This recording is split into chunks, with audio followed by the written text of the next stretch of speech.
मोहन, उसका मंझला और संझला भाई तीनों मिलकर गंजे के पास जाते हैं। अरे भैया, आप लोग यहाँ, बताइए कैसे आना हुआ? क्या गंजे भाई, तू तो अपने भाइयों को ही भूल गया। जब से यहाँ आया है तब से हमसे मिलने भी नहीं आया। अरे नहीं भैया, ऐसी कोई बात नहीं है।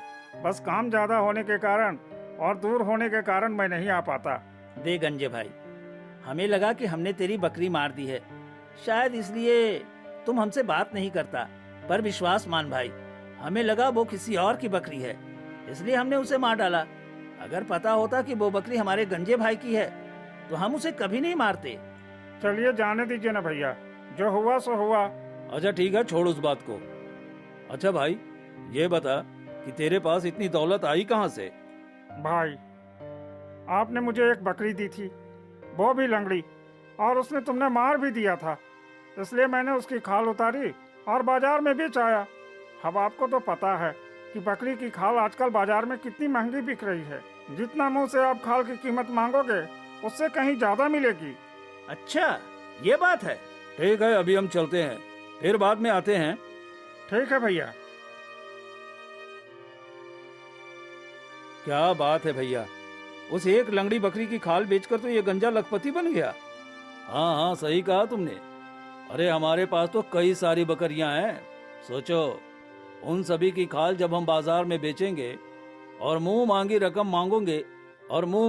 मांगेंगे तो हम तो उस गंजे से कहीं ज्यादा अमीर हो जाएंगे। हाँ भैया, अब जल्दी चलो, अब मुझसे रहा नहीं जा रहा है। तीनों भाई मिलकर अपनी सारी बकरियों को मार काट डालते हैं और उनकी खाल एक थैले में डालकर बाजार की तरफ निकल पड़ते हैं।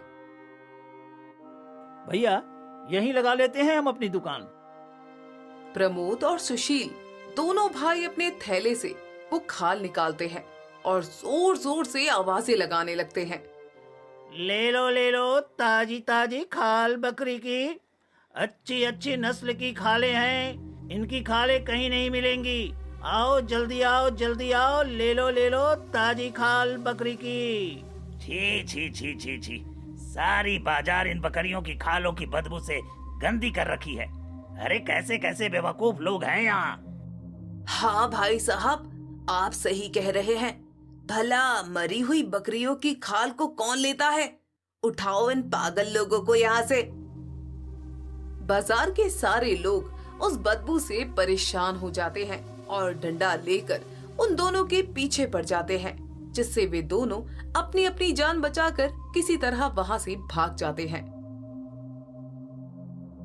ये क्या भाई, उस गंजे के बच्चे ने तो हमें बेवकूफ बना दिया। अरे यहाँ तो बकरी की खाल लेना तो छोड़ो, कोई सूंघना भी नहीं चाहता है। इसको तो सबक सिखाना ही पड़ेगा। हाँ, तुम सही कह रहे हो। अब तो हमारी सारी बकरियां भी खत्म हो गईं। पर अब हम करें क्या? एक काम करते हैं, हम उसकी पत्नी को ही मार डालते हैं। ठीक है। रात होती है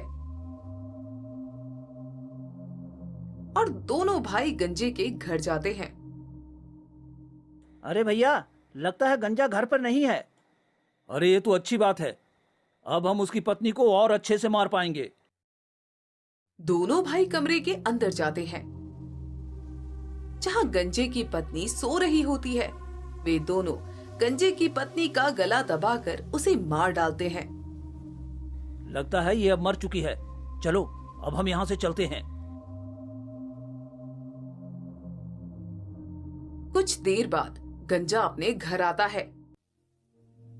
सुशीला, अरे ओ सुशीला, अरे सो गई क्या? गंजा अपनी पत्नी के पास जाता है और देखता है कि उसकी पत्नी खाट पर मरी पड़ी है। हाय राम, ये क्या हो गया? अभी तो मेरी जिंदगी शुरू हुई थी और अभी तो हमारे अच्छे दिन आए थे। धन इकट्ठा हुआ था, सोचा था दोनों मिलकर आराम से जिंदगी बिताएंगे। कैसे भाई निकले तुम, मेरी पत्नी को ही मार डाला।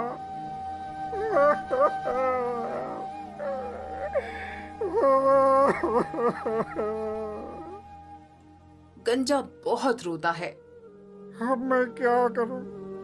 एक काम करता हूं, अब पत्नी तो मर चुकी है, इसे ऐसे तो घर में नहीं रख सकता। एक काम करता हूँ, इसे किसी नदी में ले जाकर बहा आता हूँ। गंजा अपनी पत्नी को एक घोड़े पर बिठाकर नदी में बहाने के लिए ले जा रहा होता है। तभी रास्ते पर दो बहुत ही खूबसूरत लड़कियां पानी भरने जा रही होती हैं। क्या गंजे अपनी पत्नी को लेकर कहाँ जा रहा है? जरा हमें भी तो अपनी पत्नी की शक्ल दिखा दे। नहीं। पर क्यों? हम भी तो लड़कियां ही हैं, तो तुम हमें अपनी पत्नी का मुंह क्यों नहीं दिखाओगे? एक शर्त पर मैं तुम दोनों को अपनी पत्नी का चेहरा दिखा सकता हूँ। कैसी शर्त? चलो कोई बात नहीं, कैसी भी शर्त हो हमें मंजूर है। अगर तुम्हारे देखने से मेरी पत्नी मर गई तो मैं तुम दोनों में से एक से शादी करूंगा।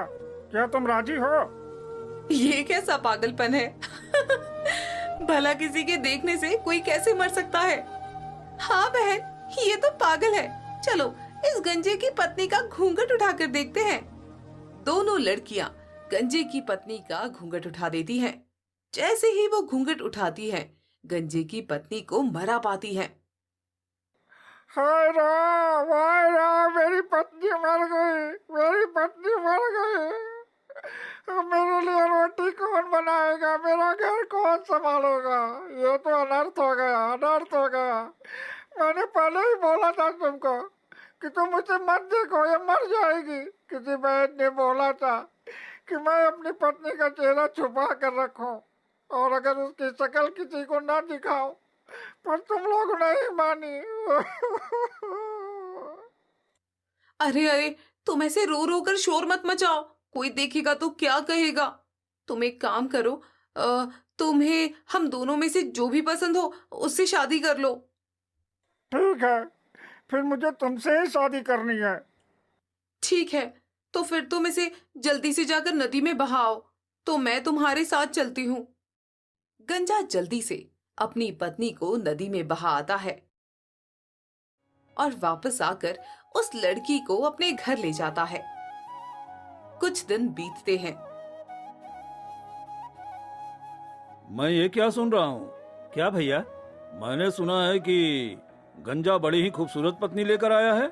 हाँ भैया, मैंने भी कल सुना है। तो जाओ उसके घर जाकर पता करो आखिर माजरा क्या है। दोनों भाई बेशर्मों की तरह फिर गंजे के घर जा पहुंचते हैं। और भाई कैसा है? लगता है गंजा हमसे नाराज है। देख भाई, तुझे लगता होगा कि तेरी पत्नी को हमने मारा है, पर भाई विश्वास कर, हमने तेरी पत्नी को नहीं मारा है। अरे नहीं नहीं भैया, मैं आप लोगों से नाराज नहीं हूँ। फिर ठीक है। अच्छा ये तो बता, तू ये इतनी सुंदर पत्नी कहाँ से लाया? भैया, अब मेरे पास तो एक ही पत्नी थी, वो भी काली और बदसूरत सी थी। मैं जब बाजार से गुजर रहा था तो वहाँ कुछ लोग सुंदर सुंदर पत्नियाँ बेच रहे थे और कह रहे थे कि मरी हुई पत्नी लाओ और जिंदा और सुंदर पत्नी ले जाओ। इसलिए मैंने अपनी मरी हुई पत्नी को उन लोगों को दे दिया और ये सुंदर पत्नी ले आया। अच्छा। हाँ भैया। अच्छा ठीक है, अब हम चलते हैं। दोनों भाई अपने घर पहुंचते हैं और सारी बात अपने बड़े भैया को बताते हैं। अरे तो हम लोग भी देर क्यों करें? हमारी पत्नियां भी तो बहुत बूढ़ी हो चली हैं। चलो हम भी उन्हें निपटा देते हैं और बाजार से नई नई और सुंदर सुंदर पत्नियां खरीद लाते हैं। ठीक है भैया? तीनों बेवकूफ अपनी अपनी पत्नियों को मार डालते हैं और उनके शरीर को ले जाकर बाजार पहुंचते हैं। आओ आओ भाइयों, हमारी मरी हुई पत्नियों को ले लो और हमें जिंदा पत्नियां दे दो। मरी हुई ले लो और जिंदा दे दो। हाय राम, ये बेवकूफ लोग फिर से आ गए। अब तो उन्होंने हद ही कर दी, अपनी मरी हुई पत्नियों को बेच रहे हैं और जिंदा पत्नियां मांग रहे हैं। आज तो ये तीनों यहाँ से पिटकर ही जाएंगे। बाजार में खड़े सारे लोग जब उन तीनों की बातें सुनते हैं तो उन सब की धुलाई कर देते हैं। जैसे तैसे वो लोग वहां से बचकर भागते हैं। ये क्या? ये गंजा तो हमारे साथ एक से बढ़कर एक चाल चल रहा है। अब क्या किया जाए? भैया, अब तो एक ही चारा बचा है। क्या भैया, क्यों न हम अब इसके घर को ही जला दें? हाँ, यही सही रहेगा, हमारा बदला भी पूरा हो जाएगा। लेकिन ध्यान रहे, जब वे दोनों घर पे नहीं हो तब उसका घर जलाना, ताकि इस गंजे को पता न चले कि उसका घर हमने जलाया है। ठीक है भैया। वे सभी गंजे के घर जाते हैं और चुपके चुपके देखते हैं जब वे दोनों पति पत्नी घर से बाहर चले जाते हैं।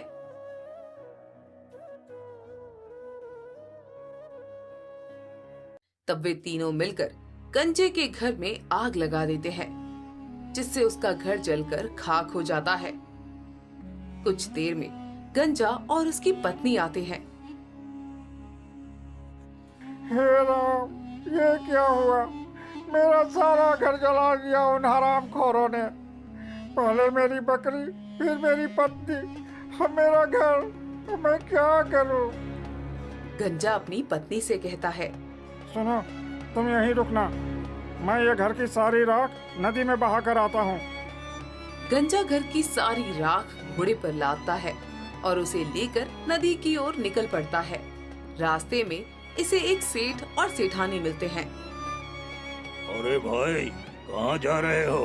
बाजार जा रहा हूँ सेठ जी। भाई, क्या तुम मेरी पत्नी को नदी पार करा दोगे? नहीं भाई, मैं ऐसा नहीं कर सकता। अरे पर क्यों? मेरी इन बोरियों में अंदर बहुत खजाना भरा हुआ है। अगर कोई इंसान इस खजाने पर बैठकर नदी पार करता है तो बोरी का सारा खजाना राख बन जाएगा। ना बाबा ना, मैं अपनी बोरियों पर किसी को भी नहीं बैठाऊंगा। अरे ऐसा भी होता है क्या भला? हाँ, होता है। सेठ मन में सोचता है, लगता है ये आदमी पागल है।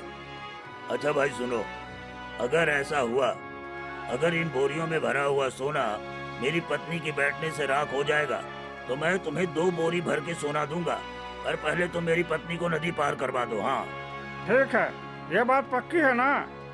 अरे हाँ भाई, बिल्कुल पक्की है। गंजा सेठानी को उन बोरियों में बैठाकर नदी पार कराने लगता है। तभी बीच में पहुंचते ही गंजा चिल्लाने लगता है, अरे बाप रे बाप, मेरा सोना राख हो गया। हाय, मैं बर्बाद हो गया। अरे सेठ जी, अब तुम्हारी पत्नी को आगे नहीं ले जा सकता। अब मैं तुम्हारी पत्नी को यही नदी में डुबो रहा हूँ।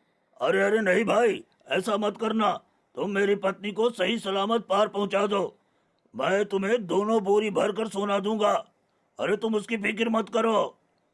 गंजा सेठानी को सही सलामत नदी पार करा देता है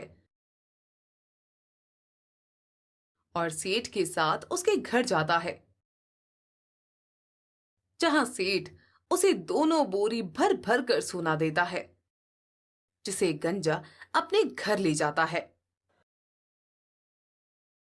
अरे भैया, आपने सुना कुछ? अरे वो गंजा ना जाने कहां से खूब सारा धन लेकर आया है। हाँ भैया, वो इतना सारा धन लाया है कि उससे एक तो छोड़ो, 10-10 घर भी ले ले तो उसका धन कम नहीं होगा। अच्छा, तो ये बात है। अब इस गंजे की खैर नहीं। अरे नहीं नहीं भैया, अब बहुत हुआ। हर बार ये गंजा हमें बेवकूफ बना जाता है। अब एक काम करते हैं, इस गंजे को ही मार देते हैं। हाँ, तुम सही कह रहे हो। तीनों भाई रात में गंजे के घर जाते हैं और जब गंजा सो रहा होता है तभी उसे एक बोरी में भरकर जंगल की ओर ले जाते हैं। चलते चलते उन्हें सुबह हो जाती है। भैया, बड़ी जोरों की भूख लगने लगी है। अब तो एक काम करते हैं, ये गंजा तो इस बोरी में कैद है, हम चलकर कुछ फल खा लेते हैं और इसे यहीं छोड़ देते हैं। हाँ ठीक है, चलो। तीनों भाई गंजे को वही बोरी में छोड़कर फल खाने निकल जाते हैं। तभी वहां से एक चरवाहा गुजरता है। नहीं नहीं, मुझे नहीं करनी है। अरे मुझे नहीं करनी है। अरे ये किसकी आवाज है? लगता है उस पेड़ के नीचे से आ रही है। चरवाहा बोरी के पास पहुंचता है। अरे कौन हो तुम? भैया, मैं एक इंसान हूँ। पर तुम जा कहाँ रहे हो? नहीं करनी है, नहीं करनी है, नहीं करनी है बोल रहे हो। अरे भैया, क्या बताऊं, मेरे तीनों भाई मेरी शादी इस राज्य के राजा की बेटी से करवाने जा रहे हैं। मेरे भाई मेरी जबरदस्ती शादी करवाना चाहते हैं और मैं हूँ कि करना नहीं चाहता। अच्छा अच्छा, अगर तुम राजकुमारी से शादी नहीं करना चाहते तो मैं कर लूं? हाँ हाँ बिल्कुल, अगर तुम्हारी इच्छा है तो तुम ही कर लो। आओ आओ, इस बोरी में तुम कैद हो जाओ और कुछ बोलना मत। ये तुम्हें सीधा वहीं खोलेंगे जहाँ शादी होगी। मैं तुम्हारी बकरियों को तब तक तुम्हारे घर पहुँचा दूंगा। ठीक है। चरवाहा गंजे को बोरी में से निकाल देता है और खुद बोरी के अंदर घुस जाता है। थोड़ी देर में गंजे के भाई आते हैं और उस बोरी को उठाकर नदी में फेंक देते हैं, जिससे चरवाहा डूबकर मर जाता है। ये हुई ना बात। अब हुआ गंजा हमेशा के लिए खत्म। चलो अब इसके घर चलते हैं। उसकी पत्नी, खजाना और घर अब हमारा हुआ। तीनों भाई गंजे के घर पहुंचते हैं तो देखते हैं अरे ये क्या? ये गंजा तो जिंदा है और इसके पास इतनी सारी बकरियां कैसे आई? तीनों भाई गंजे से पूछते हैं। क्या भाइयों, तुमने भी ना मुझे कितने उथले पानी में फेंका था, बस इतनी ही सी बकरियां मेरे हाथ लगी। अगर तुमने मुझे और गहरे पानी में फेंका होता तो मुझे और भी बहुत सारी बकरियां और बहुत सारा खजाना मिलता कि पूछो मत। वैसे मुझे खजाने की जरूरत नहीं थी, मुझे सिर्फ बकरियों की जरूरत थी तो मैं इन्हें ही ले आया। नहीं, अब हम तेरी बातों में नहीं आने वाले। अब तू हमारे साथ चल। ठीक है फिर चलिए। बता बता, कहाँ है खजाना? देखो भाइयों, एक काम करो, पहले एक आदमी जाए, अगर उसे वहाँ खजाना दिखा तो वो हाथ हिलाकर बताएगा और दूसरा भी ऐसा ही करेंगे, ठीक है? हाँ हाँ ठीक है। प्रमोद तू जा। प्रमोद नदी में कूद जाता है और डूबने लगता है, लेकिन उसका हाथ बस ऊपर रहता है। अरे देखो, लगता है प्रमोद भैया को खजाना दिख गया, तभी तो वो हाथ हिला रहे हैं। जाओ जाओ, अब कौन जाएगा? मैं जाऊंगा। अरे बड़े भैया देखो, सुरेश भैया भी आपको बुला रहे हैं, जाइए जाइए। अरे हाँ हाँ, मैं आ रहा हूँ। और इस तरह तीनों भाई नदी में डूब जाते हैं। देखो भाइयों, आप लोगों ने मेरे साथ इतना बुरा किया, उसी के कर्मों का फल आप लोगों को मिला है। गंजे के तीनों भाई नदी में डूब जाते हैं और गंजा अपने घर आ जाता है और खुशी खुशी अपनी पत्नी के साथ रहने लगता है।